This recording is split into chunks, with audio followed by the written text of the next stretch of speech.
Somehow he hooks, like we have to be over 20. Ernie! I remember that Ernie chase.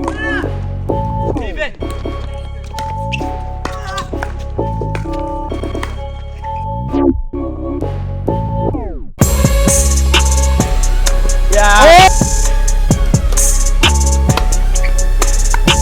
I go. I got, go over.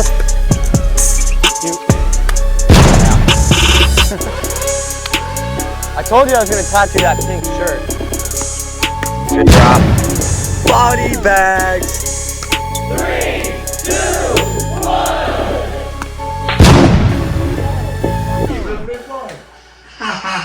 Nice shot, another one.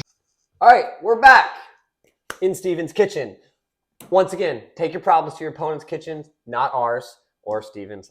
This isn't my kitchen. All right, very, very important. Don't play with pickleballs in the kitchen. All right, we want to talk about how similar levels can create great friendships just from a drop-in. You can meet people that can become friends, not just on a pickleball court, but in life. And usually it's catered to by a similar level. Me and Steven both have a friend named Chase. Steven's going to take it away with kind of how he met Chase. I think it's a pretty interesting way to meet someone. It's almost like speed dating in pickleball. Like you show up at a round robin, it's like, is this going to be someone I play with or someone I don't want to play with? Right? Speed dating is a great analogy of it. I mean, it goes back again. We're filming this in Nantucket, tourist island. A lot of people coming on and off, and me and another gentleman were playing, and probably one of the top players on the island. And we were done playing, and it was the advanced drop-in night, and it was near the end. And I see this guy, and he pulls out a carbon racket, lead tape, taped up. You know, it's got the gear, hat on backwards, had some badass shoes. Wait, that's what I'm doing wrong. Yeah. Sorry. All right, now we're ready. And I was like, he either likes to look the look and walk the walk, or he can play. And lo and behold, we're like, hey, we need one. Do you want to jump in? And he played, and I knew the moment he hit the first ball, I was like, this guy can play. Yeah. And, you know, look, he was here most of July. We're filming this in mid-August right now. He was here most of July. I played with him every chance I got because he is a very strong 5-0 player, nicest guy in the world. And as Cam said, it's not just about pickleball. I mean, like, I'm not going to call him my best friend or BFF, but like, it's just, we created a friendship. I mean, he's a big fisherman. He goes out fishing and he texts me, hey, do you like tuna? I was like, yeah, we love tuna. He brings me a big thing of tuna. I mean, it's just friendly stuff, all created because I wasn't an ass. I went up and introduced myself, and unbeknown, I didn't know if he was a 2-0 or a 6-0, but you know what? We played. Yeah, he could have been a 2-0 with really good merch. Yeah. I mean, we all have been. A lot of people have a lot of excess money. They start a sport. They buy the nicest stuff or the thing they think looks the best. Lead tape might have been a giveaway, but the nice paddle, that's not a giveaway at all. No. Usually you don't expect a great player to show up like Demi did with a Babolat, but I mean. Yeah. But that's the other side of it. I brought a buddy to the court who is probably my work's #1 tennis pro. I would say he is on level. Like, he hits the best ball. D1 All-American type level tennis player. And all he had was his Babolat paddle from our pro shop. Yeah. If he would have showed up without me, Steven probably would have seen him and gone, okay, this guy may not be very good. Look at the paddle. Yeah. But as soon as he steps on the court, within 3 seconds, you're going to be like, oh, this is a baller. Yeah. This is a gamer. And again, that's why you just, look, if there's an opportunity to play with someone, you just play with them. I mean, this is going on a tangent, but 3 days ago up here, I was playing in a decent level match. We were over our allotted court time, and these two ladies came up, and they were very nice. They said they had the court reserved, but we could keep playing because their other two weren't here. Yeah. And I was like, thank you very much. So not Cam, but my foursome kept playing. And eventually we were done. we were just done, and we had gone over a good 15 or 20 minutes. And in Nantucket, court time is like gold. It's impossible to get court time on the public courts here because you reserve them. Anyway, to make a long story short, I sort of felt like they did us a favor and their other two didn't show. So they came out and started hitting. And these ladies were 2.5 at best. At best. They had no gear. They had nothing. Mid-50s, but nice ladies. And they asked how to play Canadian singles or could they play singles. And obviously they weren't going to have a good match because court's too big. The court's too big. They can barely keep a rally amongst themselves. So one of the gentlemen that I was playing with and I were like, hey, we'll play with you. And again, I had no problem with it. And we played 3 games. And again, it was 30 minutes of my time that I could have been home or getting something great at the bake shop. But we tried to help them. And the other gentleman and I weren't playing each other. We hit easy serves. We hit easy dinks. We tried to coach them a little bit on the right and wrong shots. It was more of just where they should stand. I mean, we were at that level we were at that level of pickleball that it wasn't where we could even coach these ladies. But it goes to the beginning of this podcast that if you've watched the whole thing, I felt we really gave back to the game because these ladies, I mean, they were beginners. Steven, you said earlier in the podcast you started as a strong 3.5, right? Yeah. I'm going to tell you a story. When I started started pickleball, I told my buddy I'm a 4.0. I told him, I was like, I've never held a paddle on a 4.0 because I'm a college tennis player. And he goes, but you can't dink. And I said, screw dinking. I'll hit through you, right? Now, looking back, I was definitely, like what you said, a strong 3.5 probably because I had the offensive game of a 4.0 already. The defensive game and the dinking were not existent. Like, you don't have that. I mean, no, could I hit a half volley and kind of dink a little? My backswing was probably too big. I couldn't do it 10 times. So a 4.0 or a 4.5 would have beat me. A good one. Yeah. But when I learned I got to play with 5.0s and 4.5s, I remember some of them would grumble. But they gave back and they played with me. This sport has been around for a while. But really, COVID, I'd say COVID kind of launched it. During COVID, it launched. Rocket ship. So, I mean, we all went through the hardships of COVID. Everyone dealt with different things. I'm not going to put my COVID story out or Steven's. But it was a pandemic. And I would say a blessing from it is pickleball. Yeah, right? Absolutely. And if we don't remember the fact that it was only 2 or 3 years ago that we picked up our first pickleball paddle, for the most of us. Some people have been playing longer than that. Yeah. Like, take the 30 minutes. I urge you. It'll help the sport grow. I want to see pickleball in the Olympics one day. I want to see pickleball on ESPN. Not ESPN2. I want to see it on ESPN. I want to see pickleball and tennis being looked at in a similar light in the next 10 to 20 years. Will tennis always be different? Yes. But pickleball can be more family-oriented. It can be easier accessible. There can be more courts. It's a very social sport. Everyone I've talked to, it's the most social sport I've ever seen that you can play, be competitive, have great games, but you can communicate because you're in as Cam said, a 20 by 20 quarter, whatever it is. It's 22 feet long and 20 feet wide on your half. It's not big. And then or you're at a drop-in and you're talking to people. I mean, just the people I've met in the last 2 years has been astronomical. And I've been a career business person for 30 years. But just the people that I've met, it's amazing. And going to Cam's point is that I have gotten going from a 4.0 to a 4.5 to a 5 has dramatically increased my experience and level of play because of some people in Dallas that have taken me under their wings. And I'm 54 years old. And these guys are 25 and 30 years old, but they are strong 5.5 players. And we will play together and they will be like, that's the wrong shot. Do this, do that. I mean, that's what I feel. And that's why I do it with people here and even people in Dallas. When I'm playing with 3-0s or 3-5s, I don't coach because I don't want to be that guy, but I definitely try to give input. And you can tell, read the room. If someone's struggling a lot, they probably want it, or they'll ask you. If they see that you're a good player, I get asked all the time.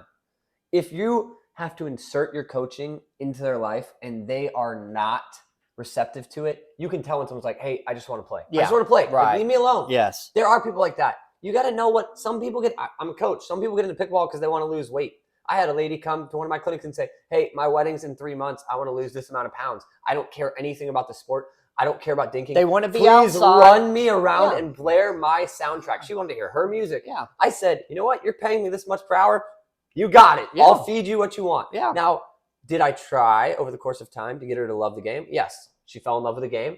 Then she's like, hey, Cam, teach me how to dink. If we get in a dink battle and I shuffle side to side, I get more calories, right? More steps. More steps. So you got to meet them where they're at. Yeah. When you're coaching, know that not everyone's going to want your pointers. Yeah. Especially if you can't execute the shot yourself sometimes.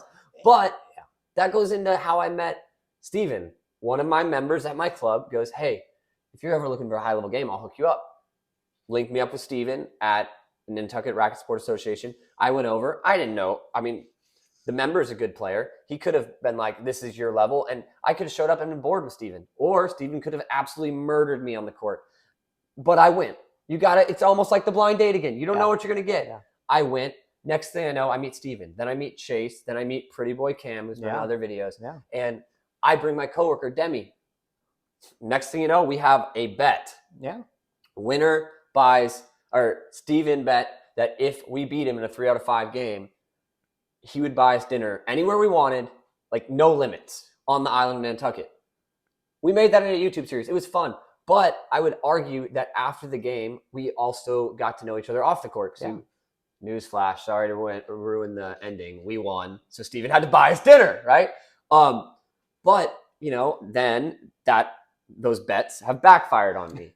Now I have to sing karaoke at a bar because me and my partner lost to Steven and Cam just recently. That probably was not a highlight or will not be a highlight of my life to sing karaoke. But after I lost the match, me and Pretty Boy Cam went to the boathouse. We got a burrito. We sat down. We had a talk about life, not just pickleball. That's how relationships are formed. And usually it's with players who are similar levels. But I would say one of my best pickleball friends probably would call herself a 3-5 right now.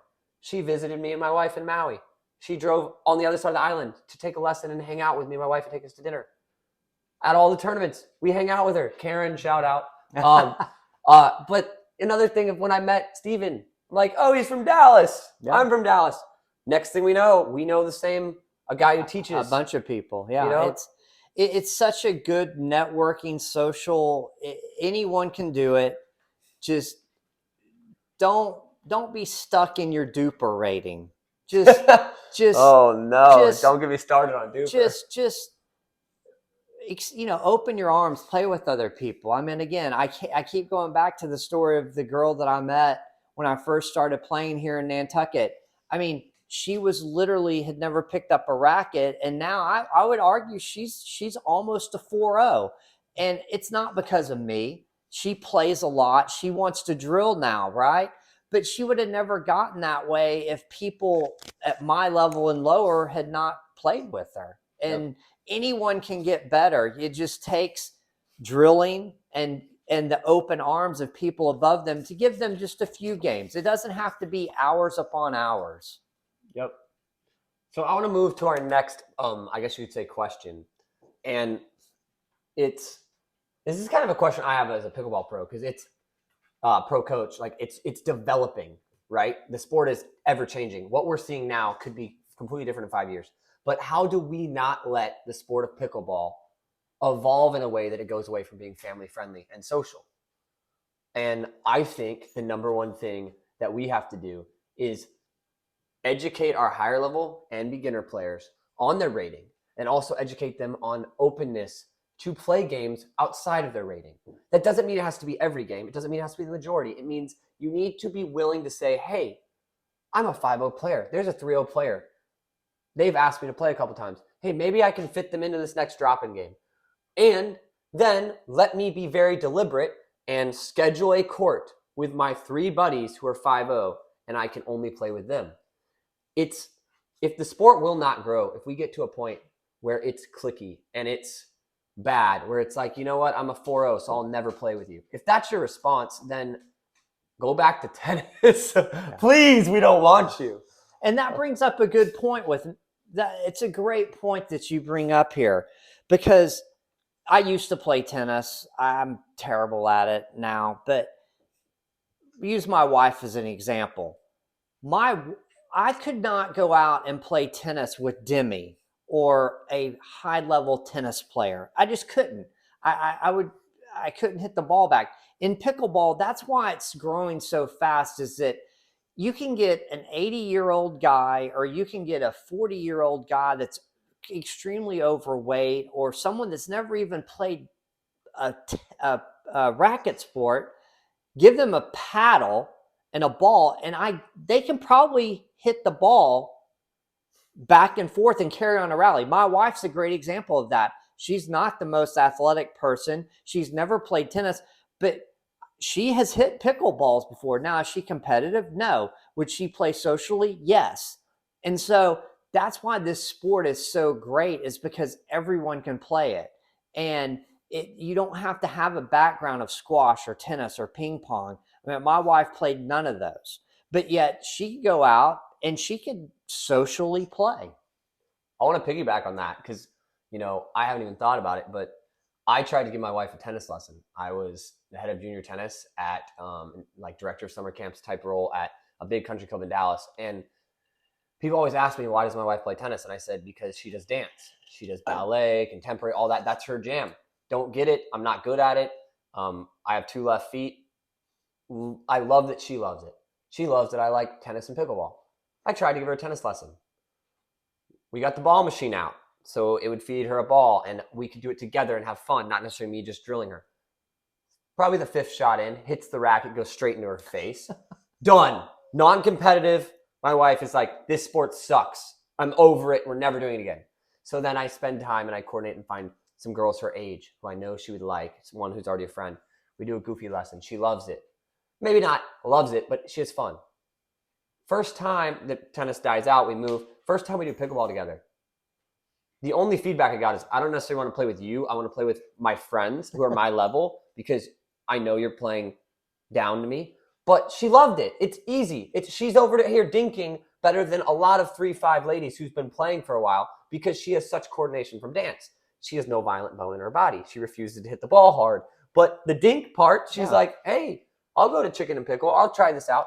She is not going to do a lot of sports. I can't even get her to play sand volleyball. And that's why chicken and pickle is so popular in Texas right now. It's because I see people out there in jeans playing, and as a 5-0, I cringe, but yet I'm happy because they're having fun. They're having a, blast. And I'm like, that's great.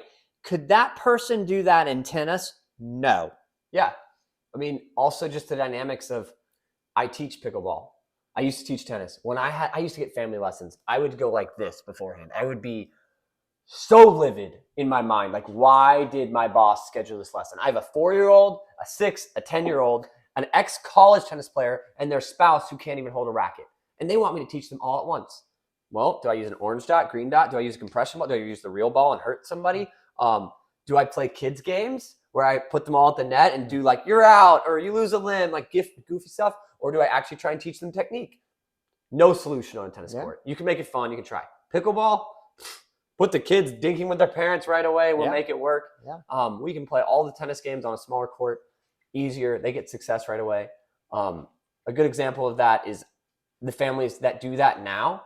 I relish that opportunity. I'm excited. I'm like, I can get their whole family addicted to a sport. Every generation, grandparent, everything like that.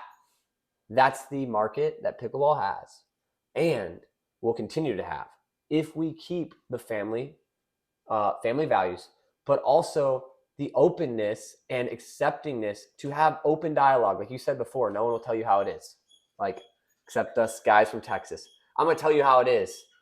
I love when I take over a facility to give out ratings.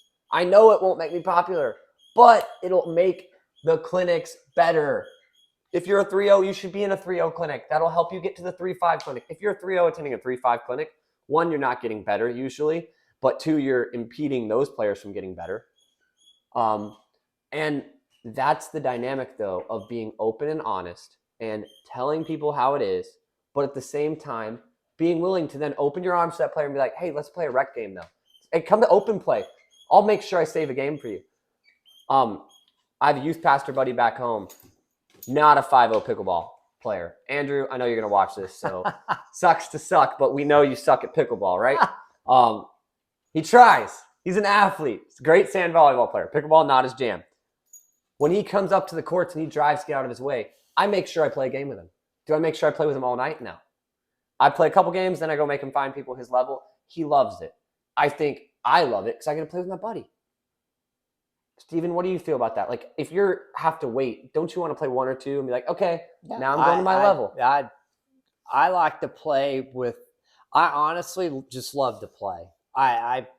If I get to play in a game with where I'm the worst player, I relish it. Like, I've got a group that people know I joke around that I'm not in a text group, but I'll get texted, and it's 12 guys and I may be the worst player in it.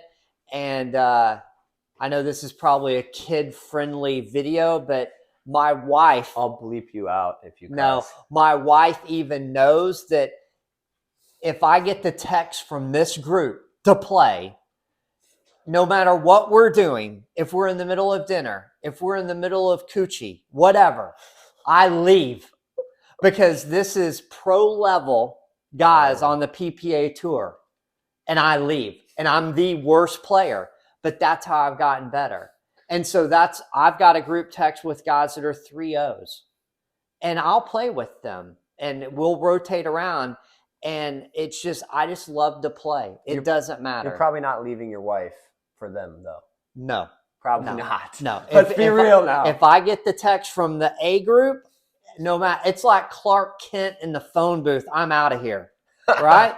But if it is the other groups, I'm a little choosy, right? But, it is what it is. But I don't shun them. I love playing with them. I have them out at my club and I play with them. It's like the celebrity hall pass, It's like people talk about all the time, like that's your one hall pass in your marriage. And I think that's bogus. But if we just go on that topic, we need a pickleball hall pass. Hey, my wife is home. We got date night. Candles are lit. We got dessert where everything's good. And we'll just throw out a hypothetical. So my favorite athlete is Ken Roxon. He's a motorcycle rider. Ken Roxon hits the group chat and goes, hey, I'm going racing at this track. Boom, I'm gone. Yeah. My wife is looking at me going, go. Yeah. That's what we're talking about. Yeah. Pickleball, that's like if a pro shows up that you've been following and he's in town, but he texts the group and goes, hey, guys, I'm looking for anyone who's a 5-0 or a 4-5. Yeah. And you're like, oh, I made the cut. I'm in. Yeah. Well, let's just say those candles are going to extinguish fast. Yeah. Yeah. And look, and they know what they're getting when they invite me. They know that I'm a strong 5-0, but I'm nowhere near their level, but they know. And so I feel like when I play with a 3-0 or 3-5, I'm doing the same, but they're not taking it easy on me. And I don't take it easy on the 3-5s because that's how they're going to get better. I'm not babying the ball around to these people because the only way they're going to get better is see how a true 5-0 plays. And that's how I've gotten better, is seeing how these guys that are actually, some of them on the PPA tour, how they play. If I hit a ball high, I see the dentist in the morning. I mean, I get pegged a lot. I get pegged. You die. I get pegged a lot when I play with these guys. And, I relish the text and call from them, but I don't baby a 4-0 or a 3-5 when I'm playing against them. I go at them. That brings up my next topic. But before I get to it, shout out to my Westmore Pickleball members. If you're still watching this, I get all the time, hey, you're not taking it easy on me. I'm not going to get better if you take it easy on me. hey, I know you gave me that point. Stop playing customer, pickleball. Like, oh, he gave us that. It's 1v2. He's not trying. He babied that so we have a chance. I get that all the time. I love hearing that from a client. It's like they want to get better. That's what I associate to. Now, am I going to hold back a little sometimes so I can make sure they get more balls? Yes. But if they give me a high ball, we always say, hit it high and you die. I tell them, when in doubt, aim at the kitchen. Like we have all our little, my client said it was camurisms. I would like to say just ways of trying to trick people into learning, like little short expressions so they don't have to think as much when they play. But last topic, are body bags good sportsmanship? I love this topic. I didn't know this was going to be one. This is I didn't either. I made it up. We can have a whole podcast on this, but it is when you come to Nantucket. The dog was almost in this podcast. When you come to Nantucket, they call it Texas style because I'm probably the most aggressive player up here, and I personally don't try to hurt anyone, but it is a offensive shot that creates a winner.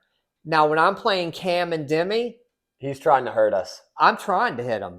I try to hit them. You're trying to hurt us too. You want it to sting. Don't lie. Now let's bookend this or get it correct. I'm not going for the head. Am I going for the chest? Absolutely. Am I going for the pelvis area? Absolutely. And hard. I will admit it. I will get a picture of my wife and put my hand on it, and I'll be, yes. He's going for the gonads. When I'm playing very strong players, a body bag is a terrific shot. Now, as I said previously, when I'm playing a 3-5 or 3-0, am I going hard at them? Absolutely not. Will I hit them? Yes, I will. Let's break. When we come back, me and Steven are probably going to get in an argument about when it's appropriate to body bag versus when it's appropriate to not, where you should aim, when you're aiming for a body bag, and also what happens when someone reacts very poorly to a body bag. How do you handle it? This is a whole new podcast episode. Whole new podcast. All right. That's a